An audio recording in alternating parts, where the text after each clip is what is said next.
ഹബീബായ റസൂലുള്ളാഹി സ്വല്ലല്ലാഹു അലൈഹി വസല്ലം തങ്ങൾ ഉറപ്പെടുത്തുകയാണ്, നിങ്ങളുടെ മക്കളുടെ ഹൃദയത്തിൽ നിങ്ങൾ 3 കാര്യങ്ങൾ അടയാളപ്പെടുത്തണേ. 3 കാര്യങ്ങൾ മക്കൾക്ക് നിങ്ങൾ അത് പഠിപ്പിച്ചു കൊടുക്കണേ.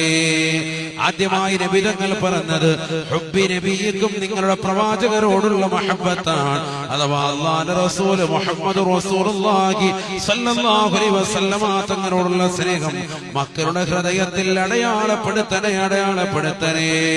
വഹുബ്ബി അഹ്ലി ബൈതിഹി, അല്ലാഹുവിന്റെ റസൂലിന്റെ അഹ്ലു ബൈത്തിനോടുള്ള മഹബ്ബത്താണ്.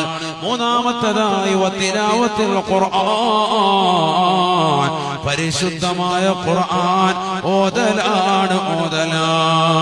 ഖുർആൻ തുടക്കം മുതൽ അവസാനം വരെ മാന്യമായ രീതിയിൽ തജ്വീദിന്റെ നിയമങ്ങൾ അനുസരിച്ചുകൊണ്ട് മക്കളെ ഓതാൻ പഠിപ്പിക്കണേ. അത് മാതാപിതാക്കളുടെ കടമയാണ്, കർത്തവ്യമാണ്.